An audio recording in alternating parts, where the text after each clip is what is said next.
I could not believe I had made this mistake because it seemed like I was the only one doing it, and I felt so embarrassed because I just stuck out like a sore thumb, and you could tell that I had absolutely no idea what I was doing. Some of these things you don't know it's a rule until you break the rule, and that was definitely my experience. So we're going to speak about some of the unspoken rules about ballet, whether you are a beginner or you're returning to ballet. Hopefully with these tips and these rules, it will help you walk into class with confidence, with the knowledge that you know exactly what you are doing and exactly what not to do. Hi, my name is Kai and I'm an adult beginner ballet dancer here in London, and the whole point of this channel is to show you the ups and downs of what that experience is like. And I am not hiding back from the raw, ugly, messier side of ballet that often isn't really shared. So like I said, if you are a beginner dancer or you're returning after a few years, do not let these rules scare you. The more you know, the more confident you can feel. So the first rule we're going to talk about is where to stand at the bar. If you are new to a studio, please be mindful that there are people who are regulars who most likely have their spot at the bar. It is sort of this unspoken rule. If you're new, take a moment, let everyone else settle in, and then you find a spot that is open and works for you. I have not had the experience of somebody telling me that, oh, this is my spot, you can't stand here. But I have on the occasion have somebody give me a little bit of a side eye, and I've interpreted that as, oh, I'm guessing this is where they usually stand. Now, if this is a drop-in class, it's unlikely you're going to experience that because you tend to have people coming in and out. It's not usually the same people. So it's less likely that you're going to have that situation of taking someone's spot. But if it is a regular term-based studio that you're attending, like I do for 2 of my ballet classes, yeah, I usually like to stay at the same spot, and I wouldn't feel some type of way somebody stood there. At the end of the day, it's not that big of a deal, but just for you as a newbie, just take a moment, let people settle in, and then you find a spot for yourself. Speaking of being new to the bar or the studio, when you are doing the bar, please do not stand at the front or at the end, because people will be looking to you to know what to do. If you are new to ballet, it's very unlikely that you will understand the combination or what the teacher is demonstrating. And if you are at the front of bar or at the very back of it, you won't have anyone to copy. So again, if you're new to ballet, you're new to a studio, stand somewhere that's in the middle so you have at least one person that's in front of you and somebody who's behind. I remember one of my first times starting ballet, I didn't know this as a rule, and I stood at the front of bar thinking, oh, I'm closer to the teacher, I can see what they're demonstrating better. Which is true, like you are closer and you can see better, but teachers don't always demonstrate the exercise once they've explained it. So I was left alone and I had no one else to look at. I mean, there was the mirror, but it was mirrored, so I wasn't exactly doing the same side as everybody else, and I just kind of freaked out. Like, I don't know what I'm doing. So yeah, you do not want that to happen to you. So please, for the sake of your sanity, stand in the middle unless you are a little bit more experienced with the terminology of bar. And lastly, about where to stand. Most ballet classes, even adult ones, require you to stand starting with your left hand on the bar. There are some places that are a little bit more flexible. They don't really care if you start with the right or the left, but most of the time you will start with your left hand on the bar so that you can start with your right side of your body. The second ballet rule, do not copy anyone's warm-up blindly. It's not unusual, people will come to class about 10 to 20 minutes before, and if the studio is free, you might see people doing warm-up and stretches. Everyone's flexibility is different, and it can be so scary to walk into a studio and everyone's doing their intimidation stretches. Trust me, I know. And you're over there like, oh, I can just about touch my toes. Meanwhile, this person has their leg over their head and their arms everywhere. Please do not feel the need to copy what they're doing. Your body is your body, and the last thing you want is to hurt yourself because everyone else is doing these amazing stretches that you can only dream of doing, and you will get there eventually. So for one of my classes, there actually isn't a space to warm up. So even if you get there early, you're just standing there looking confused because it's not in a classical ballet school. It's in a room where you can hire studios. And there's usually a class before my class. So it's not like I can enter the studio and use that time to warm up. So what I do is I get to class on time for this particular studio, and I will warm up in between the bar. So for example, if I know that the next combo we're doing is straightforward and I can just use my eyes to follow what we're going to be doing next, while the teacher is demonstrating, I will just do some stretches at the bar. Nothing crazy.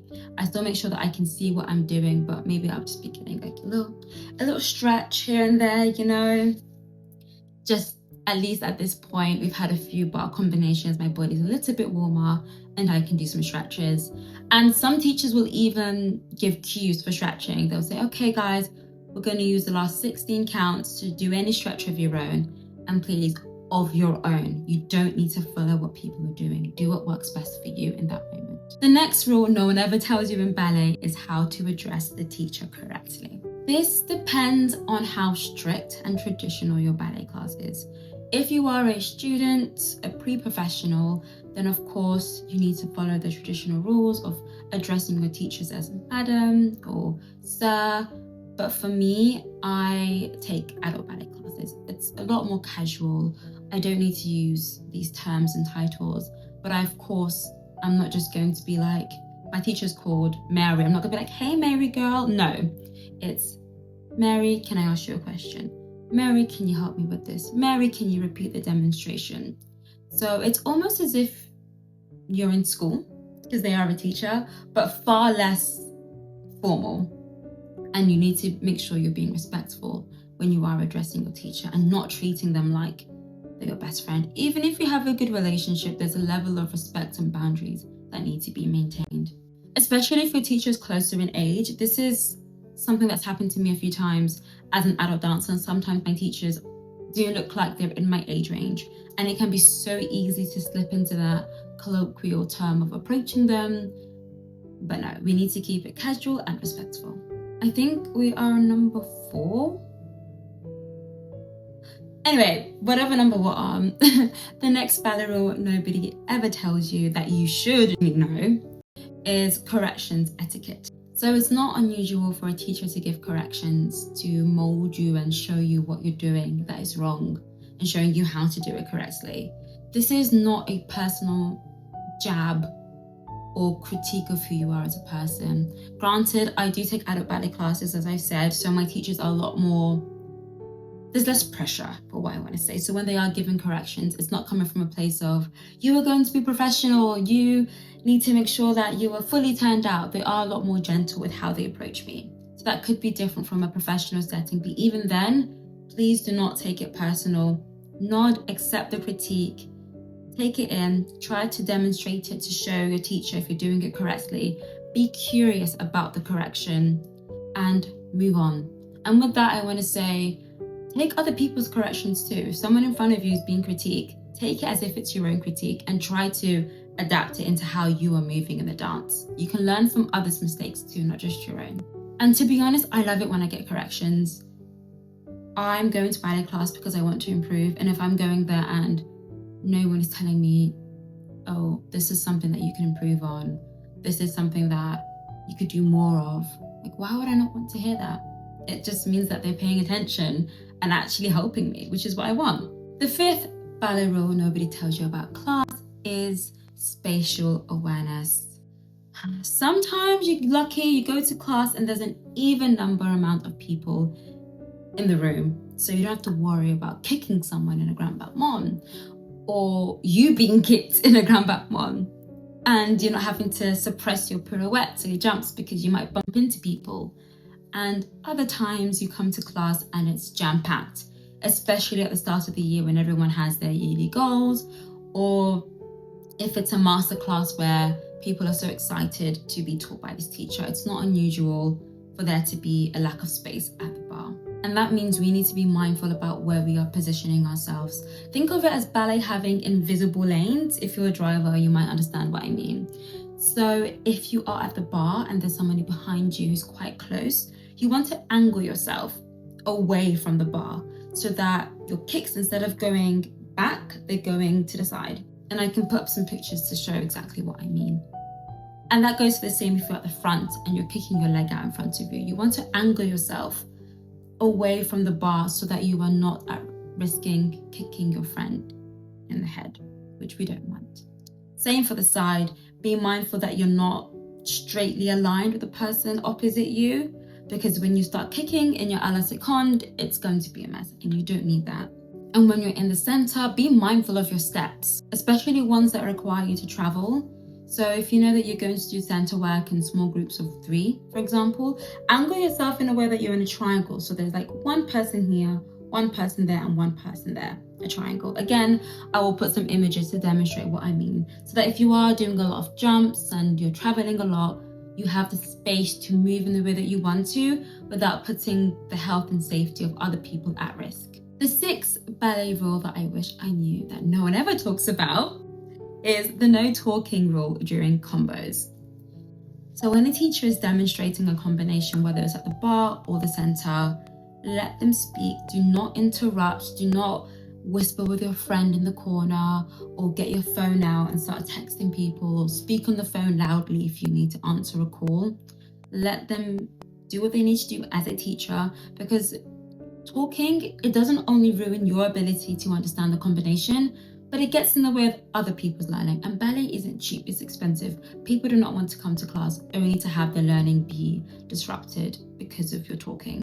Use this moment to concentrate on the move, and if you do get lost, it's okay to ask for help from the teacher, but let them finish demonstrating, and then you put your hand up, call the teacher's name and say, can you show me that move again? Can you show me the pirouette? Which leg is it? What are the arms? If you need that to be repeated. It's okay to ask for help, but make sure you're doing it in a timely space. Be mindful of when you are talking. And if it's a case where there's too many students and the teacher isn't able to focus on you at the moment in time, there's nothing wrong with whispering to your friend and being like, oh, was it this arm? Was it that arm? Which way is it?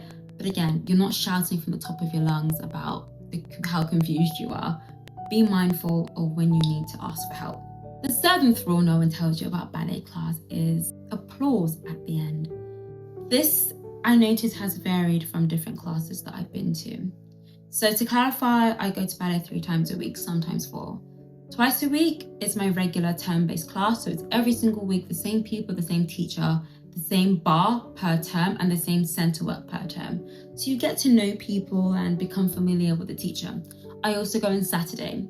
Every single Saturday, it's an adult ballet performing company.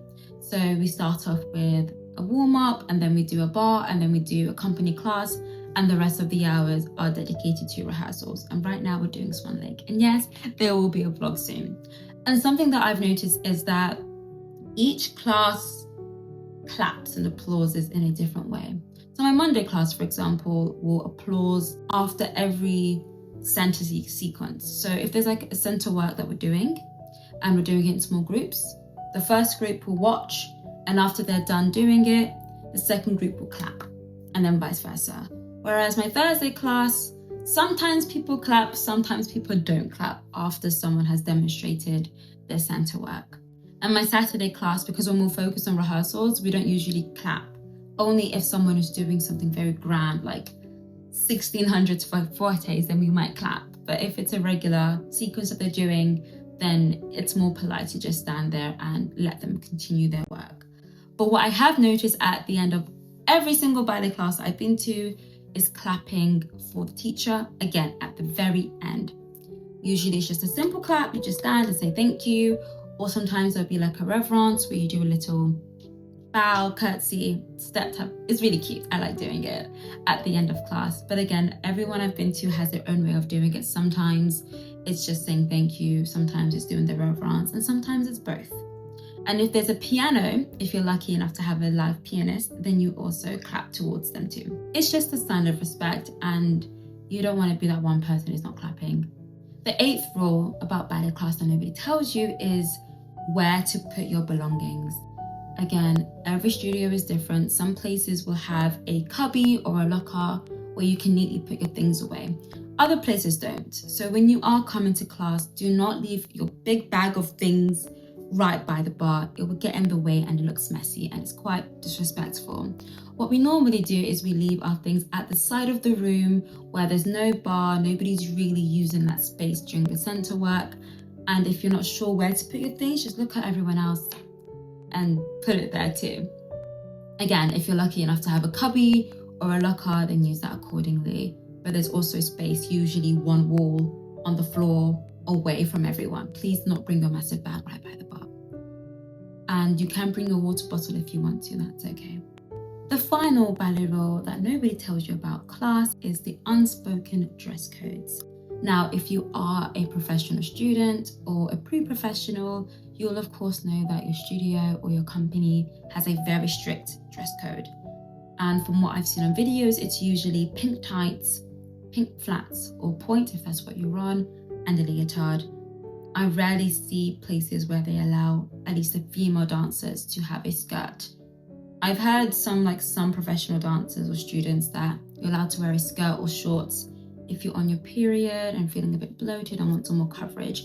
But usually it's just leotards and tights. And again, in professional settings, before you reach that true professional company level, I've seen people wearing the same type of leotard.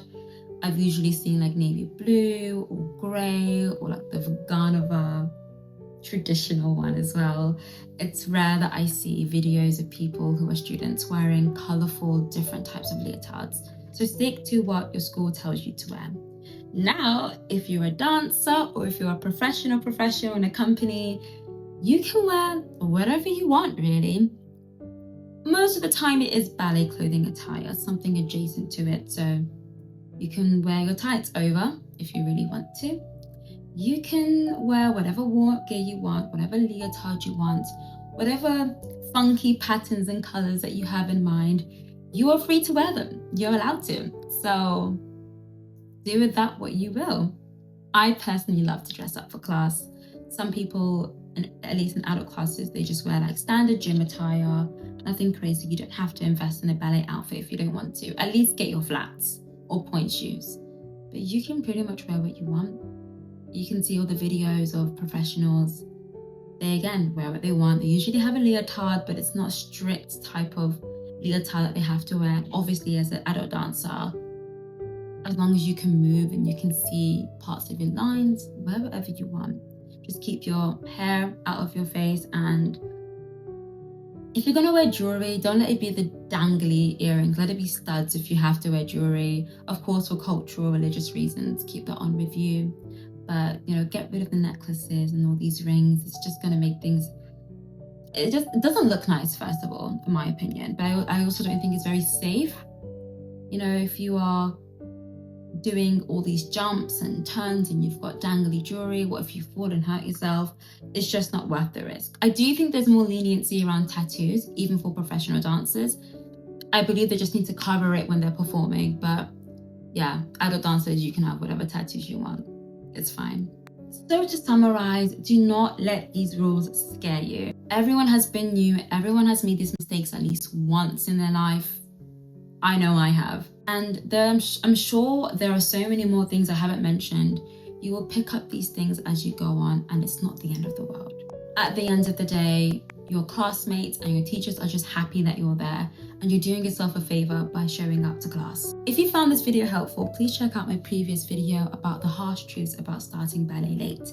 I will put it somewhere here. It ties in perfectly with this one and goes into more depth about some of the things that I discussed here. I also have a video on budgeting tips for ballet beginners. If you're interested in that, please also check it out. And if you want some more ballet tips, things you didn't know, things to be mindful of, please subscribe. And I also post vlogs as well as talking videos.